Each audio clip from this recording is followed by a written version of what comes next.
여러분, 언제쯤 하나님께서 여러분들을 불러가시면 좋겠습니까? 그런 거 계산하면서 살고 계시는 분 계신가요? 몇 년도에 하나님이 나를 불러가셨으면 좋겠다. 여기 앉아 계신 분 중에 2750년까지 사실 분 계신가요? 2750년이면 지금부터 몇 년 뒤인가요? 계산하고 싶지도 않죠. 왜 제가 2750년을 이야기하는지 좀 이따가 말씀을 드리겠습니다. 우리나라의 출산율이 지난 1월부터 5월까지 역대 최저를 기록했다 하는 보고가 있습니다. 전문가들에 따르면은 가임 여성이 평생 낳을 것으로 예상되는 평균 출생아 수를 뜻하는 것이 출산율입니다. 그러니까 최소 2.1명은 돼야만이 국가가 또는 국가 인구가 유지되는 것으로 전문가들은 밝히고 있습니다. 그러니까 부부가 결혼을 해가지고 최소한 몇 명이요? 2.1명, 2명 이상은 낳아야만이 국가 인구가 유지가 된다.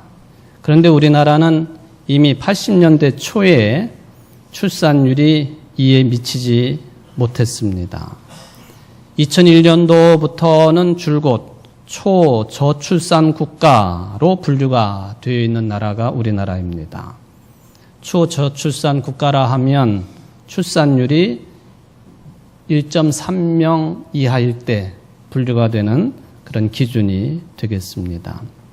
얼마나 이 일이 급한 일인지 정부가 대통령 직속으로 저출산 고령사회위원회를 발족을 하고 관련 정책들을 쏟아내는데도 상황이 나아지지 않습니다.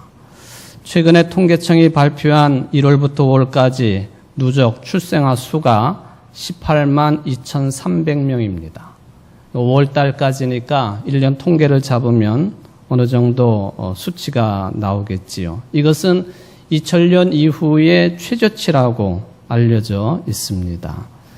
그래서 정부가 제3차 저출산 고령사회 기본계획을 2016년 올해부터 2020년까지 그걸 발표를 하면서 향후 5년 동안 이 문제에 대응하기 위해서 자그마치 예산을 109조 원을 투입을 해가지고 출산율을 그것도 1.5명 이상으로 끌어올리겠다고 밝힐 정도로 지금 우리나라의 인구 문제가 이제 비상사태에 들어와 있다 하는 그런 이야기가 되겠습니다. 이미 작년, 재작년 2014년도에 국회 입법조사처에서 밝혀놓은 내용이 있습니다만은 우리나라가 통일이 되지 않거나 또는 이민정책이 획기적으로 바뀌지 않는 한은 우리나라 출산율이 그래서 2013년도 수준인 1.19명으로 지속될 경우에 2750년에 우리나라 인구가 소멸될 것입니다. 그런 발표를 했습니다. 2750년도가 이대로 가면 어떻게 된다고요? 우리나라 씨가 마른다는 얘기예요. 별 의미가 없으시죠, 여러분들에게는? 2750년도인데 뭐 앞으로도 수백 년 그때가 어느 때가 될런지 또 어떤 상황이 벌어질런지 2100년에는 2000만 명, 2134년에는 1000만 명, 뭐 이렇게 계속해서 줄어 가다가 나라가 없어지는 그런 때가 반드시 오게 될 것이다 하는 그런 통계 수치이고 보고서가 되겠습니다. 요즘에 2014년도부터 그 미국의 저명한 경제학자인 해리 덴트라고 하는 사람이 신조어를 하나 만들어냈는데 그것이 뭐냐 하면 인구 절벽이라고 하는 그런 용어가 되겠습니다. 물론 전 세계적으로 보면은 개발도상국가나 저개발국가 뭐 이런 나라들을 중심으로 해가지고 아이들을 많이 낳으니까 특히 그 무슬림 가정들은 신이 주는 대로 아이들을 다 낳아야 되니까 뭐 그렇게 생각해 보면은 인구가 폭발을 하고 있다 그렇게 판단이 되기도 하지만 그런데 이 해리 덴트라고 하는 학자가 인구 절벽이라고 하는 용어를 사용하면서 뭘 지적을 했느냐 하면은 15살부터 64세까지 이 연령층은 뭐라고 표현할 수 있느냐 하면은 생산이 가능한 그런 인구라 그렇게 표현을 합니다. 바로 이 15살부터 64세까지 일을 해가지고 물건을 만들어내고 생산을 해서 수출도 하고 또 자국민들이 먹고 살 수 있도록 일을 할 수 있는 연령층, 이 생산 가능 인구 비율이 급속도로 줄어드는 현상을 이 덴트라고 하는 학자가 인구 절벽이라고 하는 용어로 표현을 했습니다. 근데 놀라운 것은 우리나라는 내년부터 바로 이 생산 가능 인구가 줄어들기 시작하는 시점이 된다라고 하는 이야기입니다. 우리나라 통계청에서도 그것을 인정을 하고 수적으로 발표한 내용이 있습니다. 유명한 19세기 사회학자인 오기스트 콩트라고 하는 사람이 인구가 변동을 일으키는 것은 운명이다 그런 말을 했는데 그게 사실인 것 같습니다. 인구 변동, 인구 숫자의 변동은 운명이다라고 하는 말을 인정을 하든 인정을 하지 않든 간에 우리나라는 곧 이 인구 절벽을 향해서 위태롭게 달려가고 있는 최고 속력을 내고 있는 그런 기관차와 같은 모습으로 달려가고 있다 하는 그런 이야기입니다. 이 학자가 우리나라에 대해서 언급을 한 것이 있습니다만은 한국의 가장 위험한 시기는 지금부터 2014년도에 얘기한 것이니까 2016년까지 그리고 2018년과 2019년이다라고 덴트라고 하는 이 학자가 경제학자가 이야기를 했습니다. 물론 저 목사가 아이를 낳고 양육하는 일이 얼마나 어려운 일인데 그것도 모르고 저렇게 이야기를 하나 하고 속으로 생각하시는 분들이 당연히 계시리라고 보여집니다. 우리나라와 같은 상황, 이 아이 하나 낳고 양육하는 게 경제적으로 얼마나 힘든 일인가 하는 것 잘 알고 있습니다. 지난달 11일이 제5회 인구의 날이었습니다. 이 기념식에 국무총리까지 참석을 했습니다. 그만큼 인구 숫자를 눌리는 일이 이게 민족 단위의 아주 절체절명의 과제가 되었다라고 하는 상징적인 그런 모습이 되겠습니다. 이날 총리가 직접 참석을 해가지고 이 대한민국 정부가 이 문제에 대해서 얼마나 위기의식을 느끼고 있고 또 뭐 100조 원이 넘는 돈을 5년 내에 투자를 해서 한 가정당 1.5명 이상의 자녀들이 있을 수 있도록 해야 되겠다. 그렇게 이야기를 합니다만은 그 뭐 대통령이나 국무총리나 장관들이 일일이 집집마다 찾아다니면서 애 나라 할 수 있는 것도 아니고요. 참 이게 크나큰 문제인 것은 사실인 것 같습니다. 덴트라고 하는 학자가 지적한 결론은 뭐냐면 경제 문제였습니다. 사람들의 숫자가 줄어들므로 인하여서 경제가 무너진다 하는 그런 이야기죠. 민족 단위도 공동체도 사라지겠지만 경제가 무너진다 하는 것에 초점을 두었습니다. 또 다른 이야기입니다만은 초고층 빌딩군에 대한 이야기를 좀 전해드리겠습니다. 요사이 뭐 중국이 그렇게 한참 흘러가다가 지금은 이제 중동 지방으로 그 흐름이 흘러 넘어갔습니다만은 이 마철루라고 불리우는 초고층 빌딩들을 세워나가는 일에 각 나라들이 혈안이 되어 있다 해도 틀리지 않겠습니다. 마철루라고 하는 말 자체가 하늘을 긁는 누각이라 하는 뜻이에요. 그러니까 하늘 높은 줄 모르고 높은 빌딩들을 세워가지고 자기네 나라의 국부를 자랑하거나 하는 이런 행위들이 이제 있겠다 하는 이야기입니다. 성경 구약 성경에 보면은 이미 바벨탑 사건이 이런 인간들의 욕망을 상징한 그런 바벨탑으로 이야기가 되고 있는데, 어쨌든 이 천문학적인 비용이 들어가는 이 마철루를 세워나가는데요. 이걸 아무 때나 또는 아무나 이런 건물들을 지을 수 있는 게 아니라는 것입니다. 그래서 독일의 유명한 투자은행의 자산 분석가였던 앤드루 로렌스라고 하는 사람이 이런 현상들을 1999년도부터 연구를 했습니다. 어떤 때 이런 마철루 경쟁이 일어났는가 하는 이런 상황들을 연구를 해보니까, 말하자면은 세계 최고층 빌딩을 세우는 일하고 세계 경기의 사이클을 비교 분석을 했더니만 양자 간에 불편한 관계가 있음을 발견을 해냈습니다. 뭐냐 하면, 새로운 그리고 세계 최고층 빌딩의 건축은 뭐하고 맞물려 있느냐 하면은 그것은 곧 경기 침체의 전조 현상이라는 것입니다. 경기가 무너져 내려가는 그런 현상이 바로 각 나라가 높은 빌딩을 세워나가는 그 일과 맞물려 있다 하는 것입니다. 불황이 임박해질 때쯤 건물이 완공이 되고, 그래서 이 앤드류 로렌스라고 하는 사람이 이런 현상을 가리켜가지고 마철루 지수라 그렇게 명명을 해 놓았습니다. 실제적으로 미국은 이미 그런 때를 넘어간 것 같고요. 중국이 또 우리나라도 이미 합류를 했습니다. 서울 송파구 잠실에 가면은 이제 서울 시내 어느 곳에서나 봐도 다 보일 수 있는 555m의 회사의 건물이 지금 거의 완공 단계에 있습니다. 우리나라 건축 회사가 시공을 한 두바이에 있는 지금 현재 세계 최고층의 빌딩이 있지 않습니까? 그게 800m가 넘는 건축물이 되겠습니다만은, 이제는 2년 뒤쯤 되면은 사우디아라비아의 제따라고 하는 도시에 그것보다도 몇백 미터가 높은 마철루가 세워질 예정입니다. 지금 한창 건축 중에 있지요.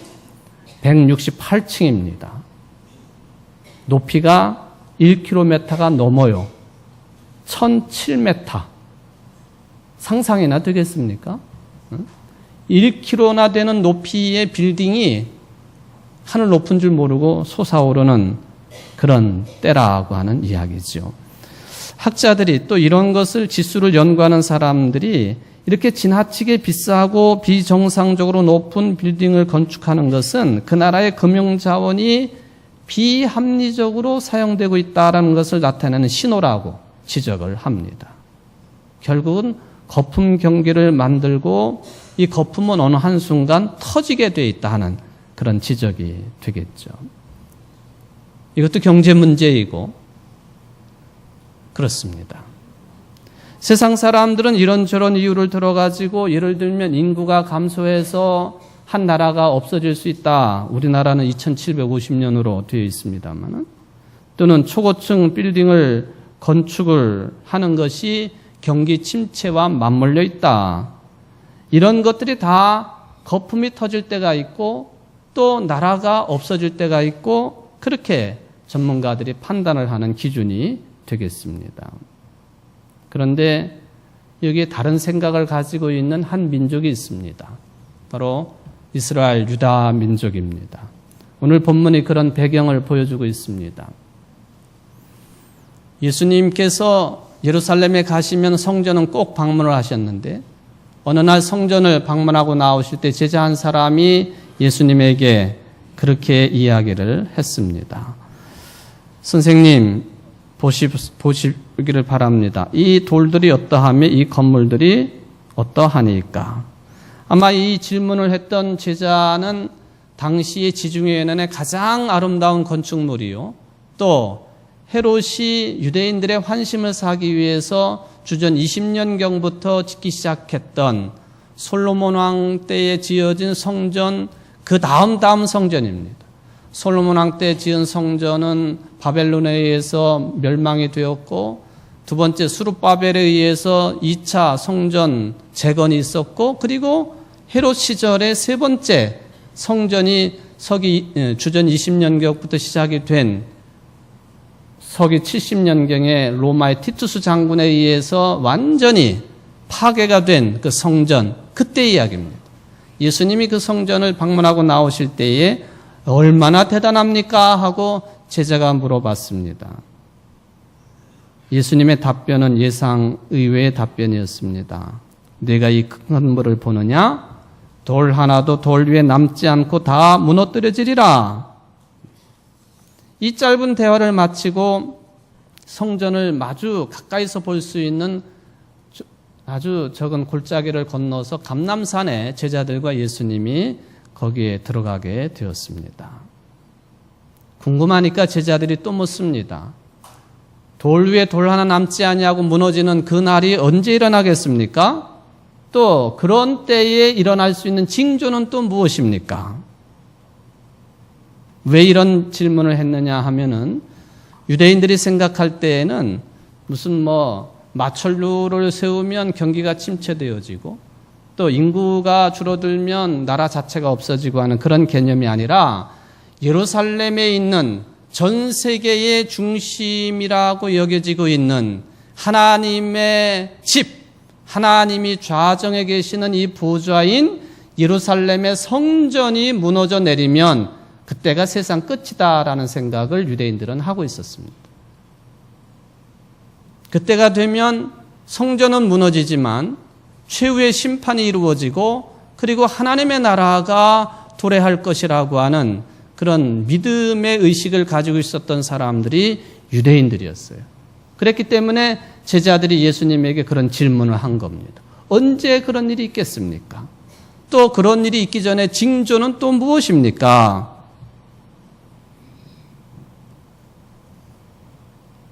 이러한 생각을 하는 것을 어려운 말로 표현하면은 묵시사상이라 그렇게 이야기를 합니다. 세상 종말이 오지 않는 한은 성전이 파괴되는 일은 있을 수 없다고 생각을 하고 있는 유대인들, 이런 세상 종말에 관한 내용들 포함해서 하나님의 나라의 완성, 이 모든 것들의 사상, 총집합된 사상을 묵시사상이라 그렇게 부른다는 것이죠.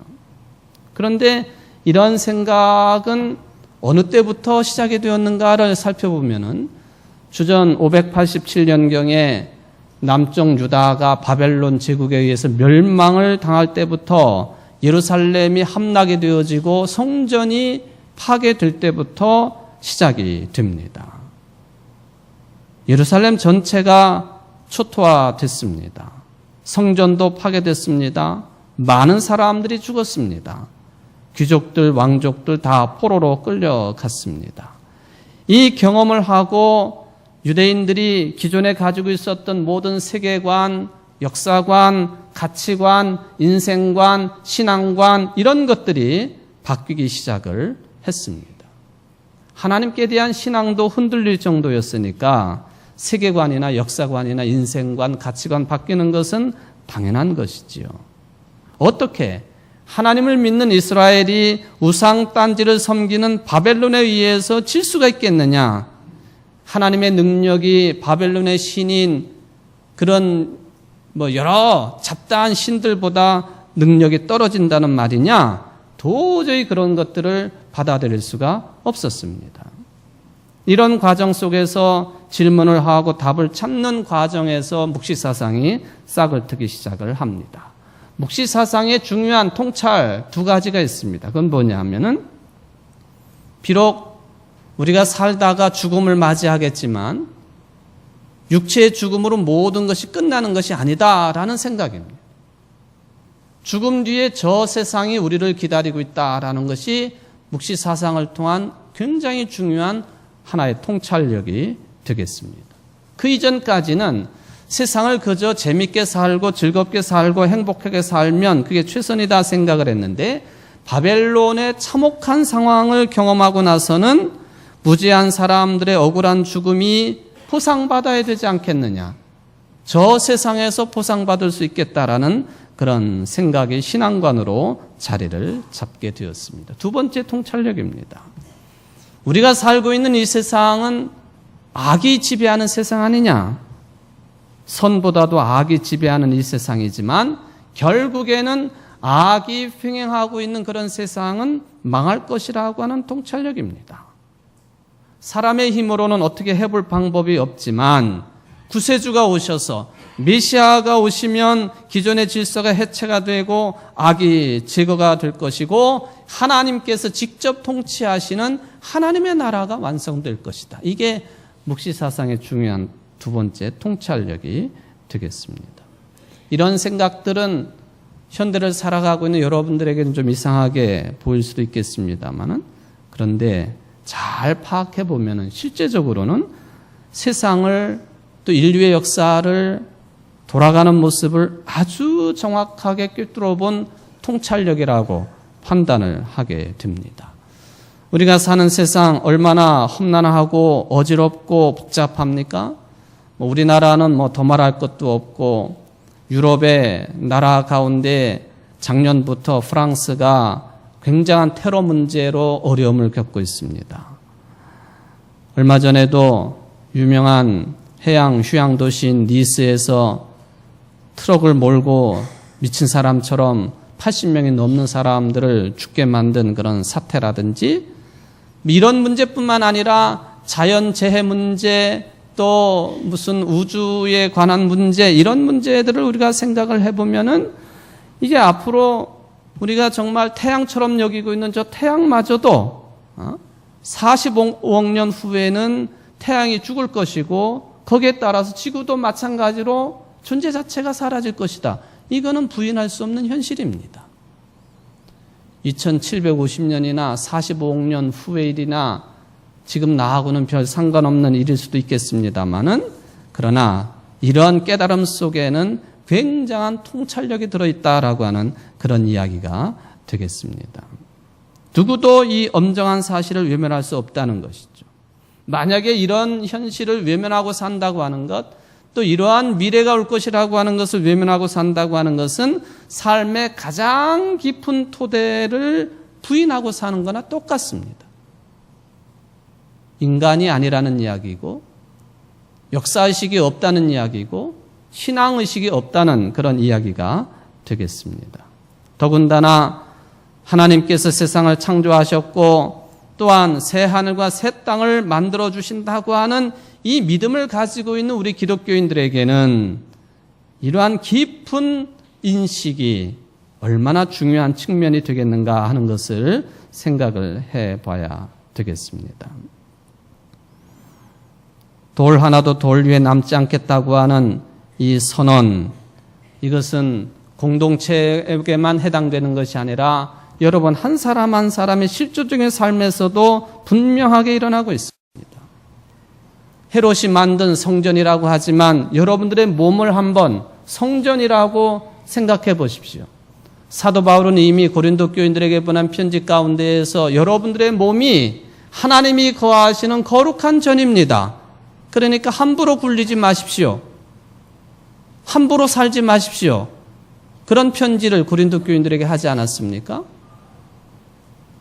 헤롯의 성전이 아니라 할지라도 우리의 몸 자체가 하나님이 함께 거하시는 전이다, 거룩한 전이다 라고 하는 신앙의식이 있지요.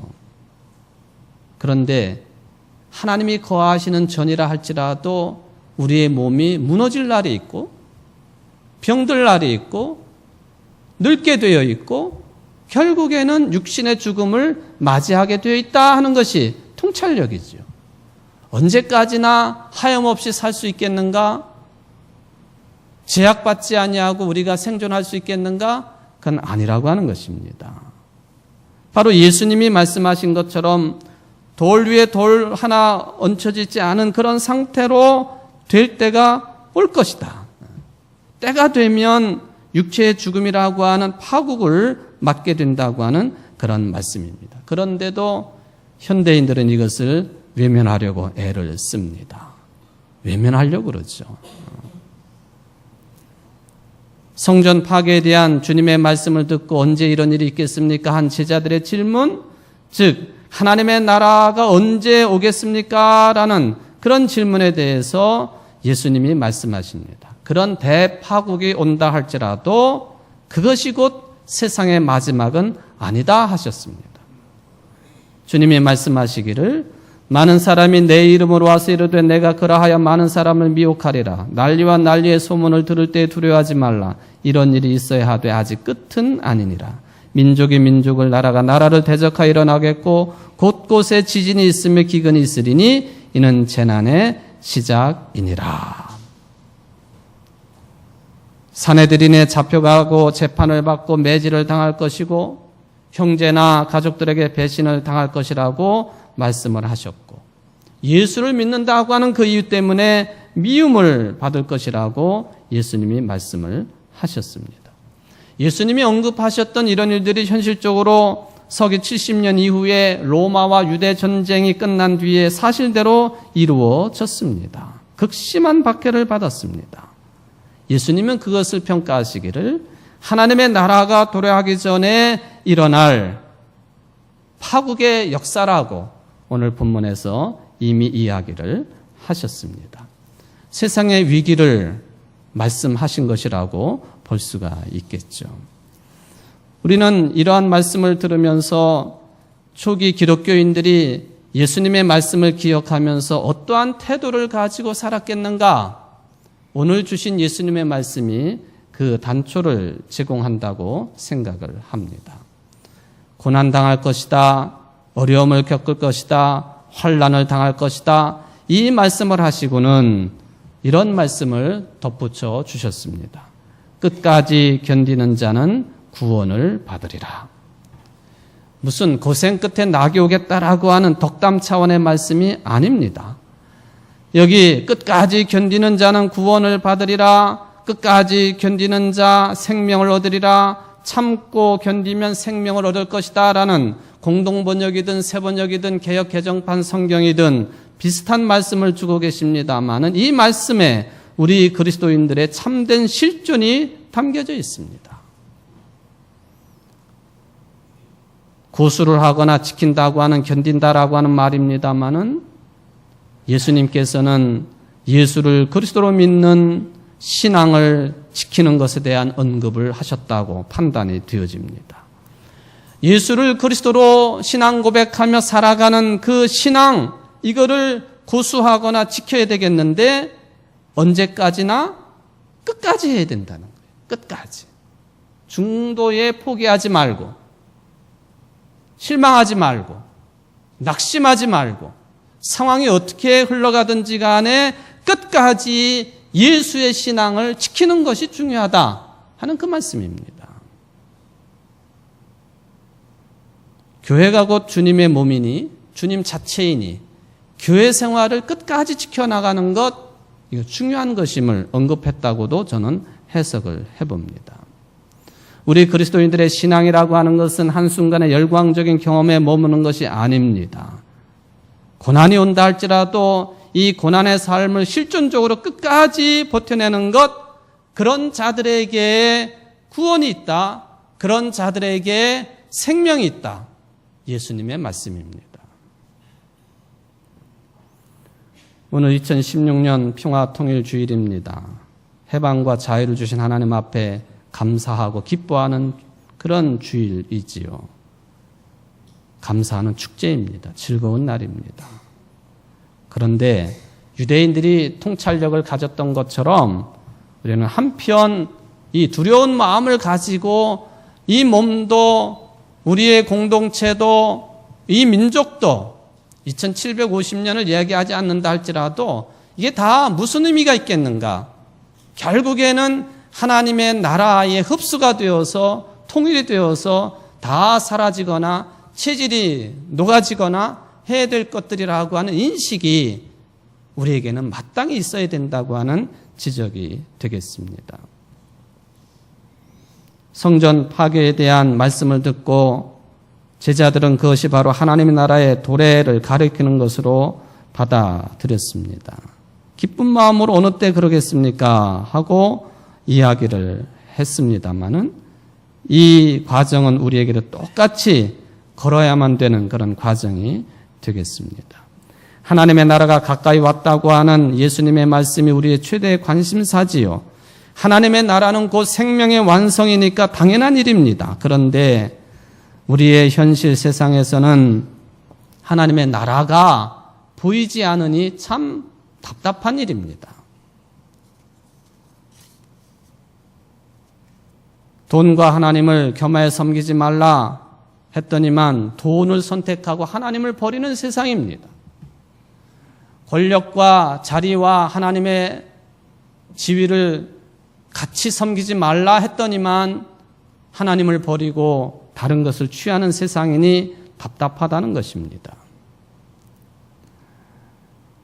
우리가 어떻게 이러한 삶을 인내하면서 견뎌내면서 마지막 순간까지 신앙적으로 구원에 이를 수 있을까?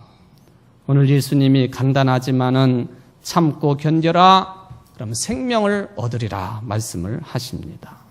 이 말씀에 우리는 누구라도 아멘으로 응답을 해야 될 것입니다. 저는 잘 참지를 못합니다. 인내하지를 못합니다. 그놈의 욱하는 성격 때문에 여러 가지로 많은 어려움을 겪습니다. 그런 생각하시는 사람들이 참 많습니다. 요즘에 유튜브나 이런 데 떠오르는 재밌는 그런 프로그램이 하나 있는데 정투의 소속인 법륜 스님이 증문즉설이라고 하는 그런 코너를 진행을 하시는 그런 내용입니다. 증문즉설. 그 자리에서 질문하면은 스님이 답변을 하는. 정말 그런가 하고 제가 그 동영상을 여러 개를 이렇게 비교를 해보니까 질문하는 사람 미리 정해져 있고 스님이 또 답변도 미리 준비를 하는 것 같아요.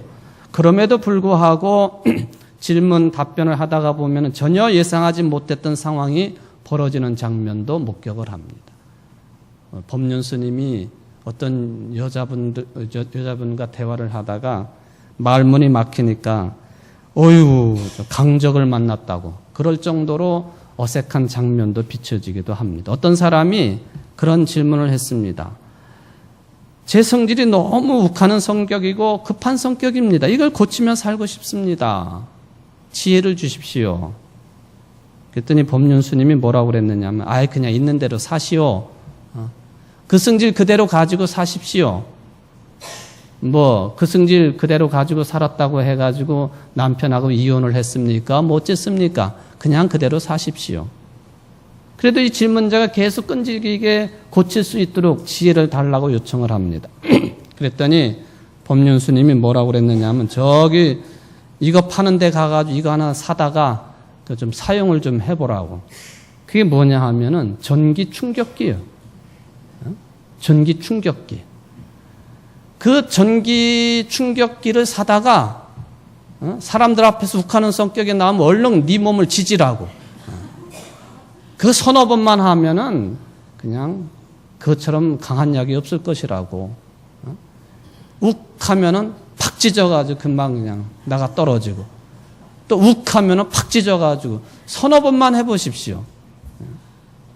그렇게 재미있게 이야기를 전개를 합니다. 욱하는 성격, 급한 성격 때문에 신앙적인 인내력, 참고 견디는 거 못하겠습니다. 예수님을 보십시오. 예수님은요, 이미 이 묵시적인 대파국을 경험하시고 부활 승리하신 분이십니다. 그분이 여러분들의 그리스도세요. 십자가와 부활의 예수 그리스도가 여러분과 함께 하시니까 이 모든 극한적인 상황을 다 경험하시고 부활하신 분이 여러분들의 삶 속에 함께하고 계시는데 무엇이 두렵고 무엇을 참고 인내하지 못할 것이 있겠습니까? 그 얘기죠. 이 믿음을 소유하고 끝까지 견디는 사람은 구원을 받을 것이다. 참고 견디면 생명을 얻을 것이다. 여러분 그렇지 않습니까? 이 약속이 있고 주님이 함께 하시는데 끝까지 참고 견디게 되면 생명을 얻게 된다고 하는 약속이 이미 하나님의 나라를 살고 있는 여러분들에게 주어져 있는데 두려울 것도 없고 겁낼 것도 없다 하는 그건 주님의 말씀입니다. 욱하지 마십시오. 참고 견디십시오. 주님이 함께 하십니다. 주님이 여러분들의 그리스도이십니다. 기도하시겠습니다. 사랑의 하나님 아버지, 오늘도 참고 견디면 생명을 얻으리라고 하는 귀한 말씀을 받습니다. 너무나도 급한 성격이고 더군다나 더운 여름 계절을 보내면서 많은 사람들이 짜증이 심해지고 힘들어하는 계절을 보내고 있습니다. 오늘 주신 말씀에 따라 하나님의 나라를 소망으로 기다리는 우리들이 참고 견디며 생명의 삶을 살기에 부족함이 없도록 믿음을 허락하여 주시옵시고 그리스도 안에 거하기에 부족함이 없는 우리 모두가 될 수 있도록 은혜를 베풀어 주옵소서. 예수님의 이름으로 간절히 기도하옵나이다.